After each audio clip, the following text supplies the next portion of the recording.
Hey there, Rob Schulz with Schulz Wealth, and we have a guest today. We have Kevin Copher with Service First Mortgage. Right. We're going to talk a little bit about mortgages, aren't we? Yeah, I look forward to that. Yeah. I've been in the mortgage business for 23 years now, Rob. Oh, man. That's right. Before my hair turned gray. Yeah, you and me both have been doing our thing for a while. It looks like. So we've seen some crazy stuff, but 2020 brought even some more stuff that we hadn't seen before, didn't it? That's exactly right. And it's interesting how you make all your plans and you budget, you do everything in the latter part of 2018 and then 2020, and it's just a life experience. It's all different. No question. And we've been using the term a K recovery here through COVID, because there are parts of the economy that are struggling, obviously. And then there are other parts where there's a lot of activity, and one of those is where you are with mortgages and so forth, because the rates are so low now. It's actually been record years, because you're exactly right. We're doing a lot of refinances, and then you have such low rates, you get a lot of the purchase business now. So it's an awesome time to be doing either one of those things. Yeah, who would have thought? Yeah, who would have thought? Exactly right. Exactly it's just right. Crazy. So let's talk a little bit about mortgages and some of the things that come up with our clients. First of all, my two older kids are buying houses right now, or just bought houses, and so I found myself in that elder statesman role that we know well, talking to them about things. What do you think, like first-time home buyers? This is a good time for them, wouldn't you think? I think it's an awesome time. To me, and ironically, my son bought a house this summer as well, his first house, and the things that I tried to counsel him on, and obviously he's been around me, so he knows what needs to happen, but establishing credit early. And believe it or not, you have to have the ability to show a credit score, so you have to have credit. What anybody that wants to loan you money is, we got to have a history of how you do that. So I don't think it's not too early to start, even in your early 20s. And I remember when I was in school, we got solicitations for credit cards. Credit cards are not a bad thing. In fact, they're a great way to build up credit. You have to act responsibly with that. But credit, and then when you go buy that first house, you got to recognize there is no landlord. You are the landlord. So you don't want to deplete all your resources. So I am a fan of having 6 to 9 months in reserve and then having a down payment. There's a lot of programs, great programs with 3 and 3.5% down, 5% down. The more you put down, I mean, we have a thing called mortgage insurance, and to get into mortgage insurance, it ensures that if you don't make your payment, the lender is going to be made whole because that mortgage insurance is going to step in. It's a necessary, I wouldn't call it an evil. I know in my parents' generation, without mortgage insurance, they had to put 20% down on a house. They couldn't buy a house. It stepped in, so it filled a void, and it made, okay, we'll loan you money.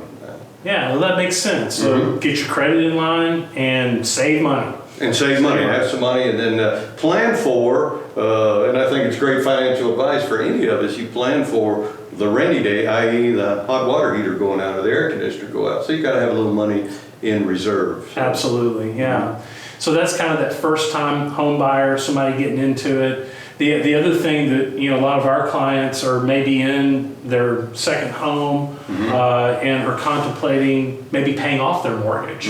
What are your thoughts on that? So to me, when you, especially the first time home buyer, according to the National Association of Realtors, people are in their house now 9 to 10 years, and that's gone up a little bit. But anyway, 9 to 10 years. So if you're in your first home, knowing that you're not going to be there for the 30 years and have that house and aggressively pay it off, I think the first thing you do is pay off any other debt that you have, especially credit card debt. I mean, it's just crazy. It's 18, 20% interest. You're going to get a mortgage loan with 3 to 3.5. So that would be the last thing. You've checked all your boxes off, and then you want to, meaning set up your, you've maxed out your 401k. This is my opinion.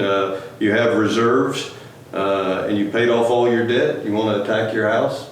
Okay, I'm okay with that. I think it's your second house. For my wife and I, we had our first house. We sold it. We bought a house that we think we're going to live in, and we aggressively paid it off. I put it on a 15-year note. It was part of my financial plan for retirement to pay my house off. And so when I got my age, to have the house paid off was a big deal. And then I did a 15-year mortgage. So if you look at that, how much money that was, in addition to my 401k, this money I had saved in interest payments was a substantial amount. Oh, sure, that shorter period. And like you said, I love the way you said you implement it as part of your long-term plan. And it's not just something that you up and decide one year. It's something that you should dovetail into, what it is you're trying to accomplish from the long term, for sure. Oh, I totally agree with you, and I can give you an example. A loan we closed last month. I love this is the first time home buyers, I love their thought process. Hey, we want to pay down our mortgage. And I said, I think it's a great idea, a long-term plan. Here's what we've got right now. We've got, you've got all this credit card debt. It wasn't massive, but why would you try to pay off this 3% mortgage? So it was a real world example. That's a great example. I love that. And they were young. Yeah. Yeah, and just trying to prioritize. It's all you're ever trying to do. Exactly. So refinance, we get clients right now, a lot of our clients are refinancing because the rates are so low.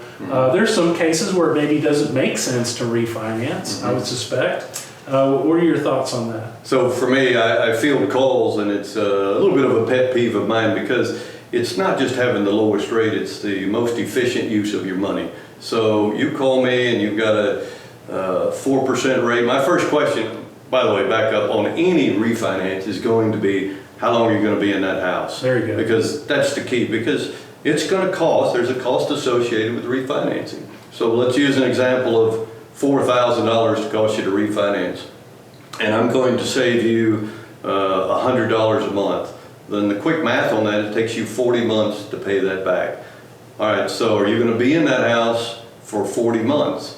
Sometimes you don't know that answer, and maybe it does work out. Maybe it is an efficient use of your money to go ahead and pursue that. But if you have thoughts of, hey, I'm not going to be in this house, then it's not an efficient use of your money to refinance. Now, I've also heard a lot where people say, the media says, you need to drop off at least a full percentage point.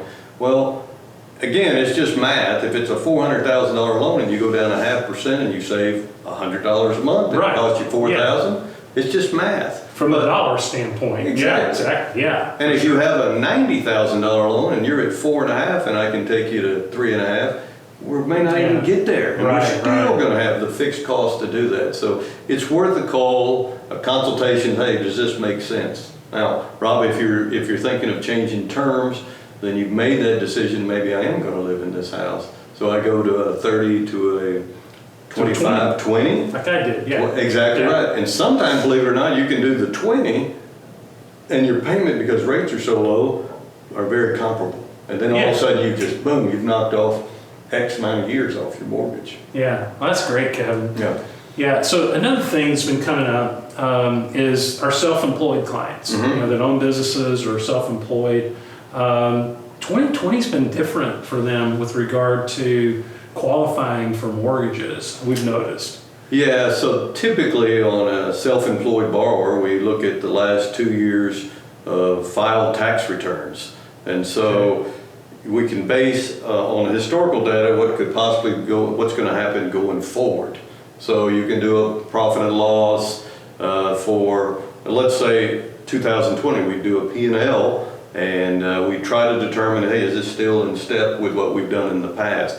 Well, with 2020 and COVID, it makes it a real challenge for self-employed. We can still do the loan, but just anticipate it's going to take a little bit more documentation, because ultimately it's all common sense. We got to prove that you can pay this house back or your mortgage back, and we got to prove you can handle your obligations. And the only way we can do that, we got to ascertain what the income level is, and we can only use the best data that we can get. So just anticipate, Rob, it can take, we need a few more things and be a little bit, why do I need that? Well, okay, we're not making it up. We got to have it. So just recognize that you're not making it hard on purpose. No, believe it or not, we try to make it as easy as possible. Right. Well, that's good. And just anticipate that there may be a little bit more paperwork involved and a little bit more documentation. That makes sense to me. Yeah.